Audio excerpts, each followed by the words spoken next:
I believe in the Church of Baseball. I've tried all the major religions and most of the minor ones. I've worshipped Buddha, Allah, Brahma, Vishnu, Siva, trees, mushrooms, and Isadora Duncan. I know things. For instance, there are 108 beads in a Catholic rosary, and there are 108 stitches in a baseball. When I learned that, I gave Jesus a chance. You see, there's no guilt in baseball, and it's never boring. It's a long season, and you gotta trust it. I've tried them all, I really have. And the only church that truly feeds the soul day in, day out is the Church of Baseball.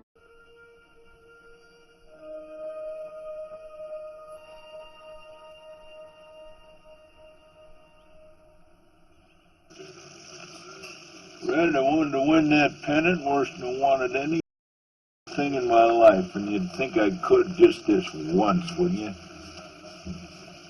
I didn't care nothing about the series. Win or lose, I'd have been satisfied. My dad wanted me to be a baseball player.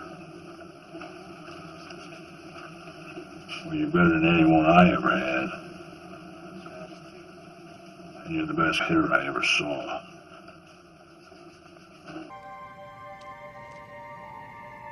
Are you Moonlight Graham?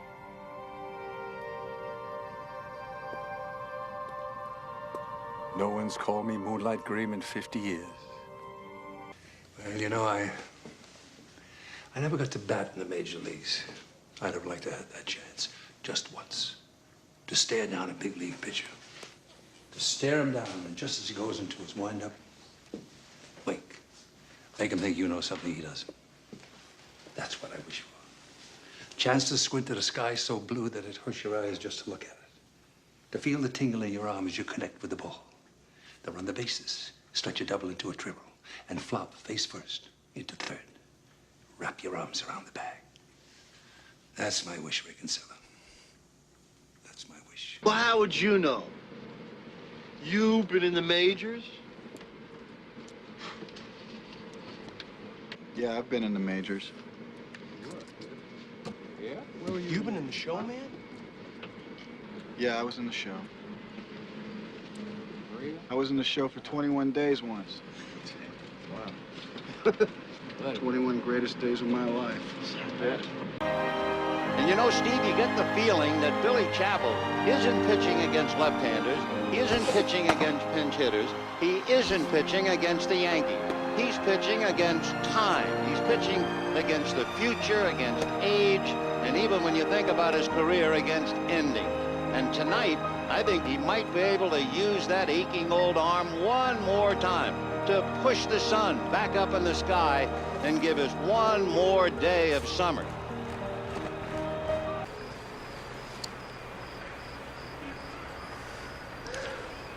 I still get such a bang out of it, playing ball.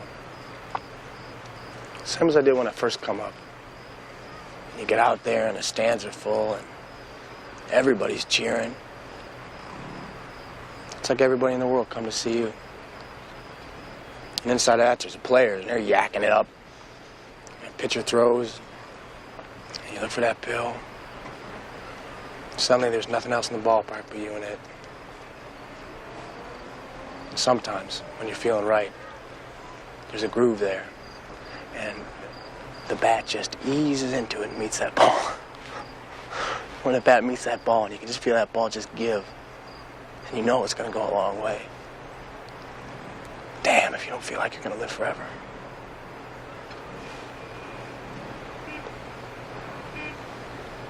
I couldn't give that up. Not for nothing. Guess what? Guess what, man?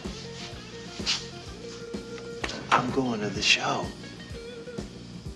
Big club's expanding its roster to finish out the season. Nice shot. And I am going to the show. So why don't you go then? Well, let's celebrate. Congratulations. Hope you end up on the cover of Sports Illustrated, maybe a cereal box.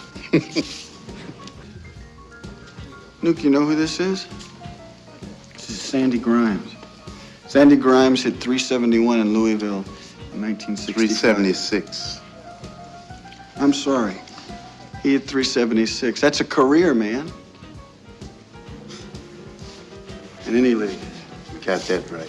Did you hear what I said? I mean, I'm going to the show. You know what the difference between hitting 250 and 300 is? It's 25 hits. 25 hits and 500 at-bats is 50 points, okay?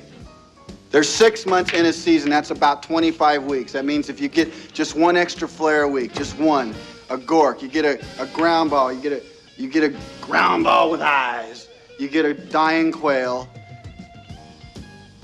Just one more dying quail a week, and you're in Yankee Stadium.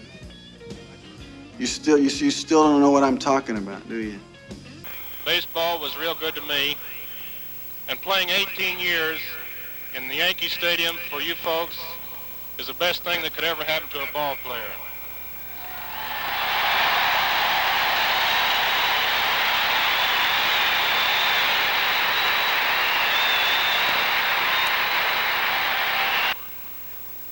I've often wondered how a man who knew he was going to die could stand here and say that he was the luckiest man in the world. But now I think I know how Lou Gehrig felt. This is,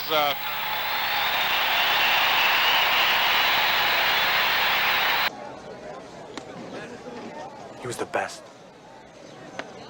Run, hit, throw. He was the best.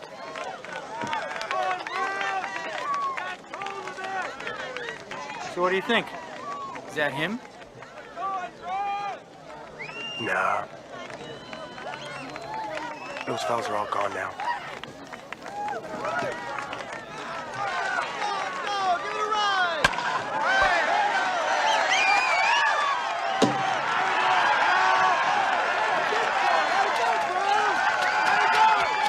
Stand up! You got a beat! It was like having this close to your dreams. And then watch them brush past you like a stranger in a crowd. At the time, you don't think much of it. You know, we just don't recognize the most significant moments of our lives while they're happening. Back then, I thought, well, there'll be other days. I didn't realize that that was the only day.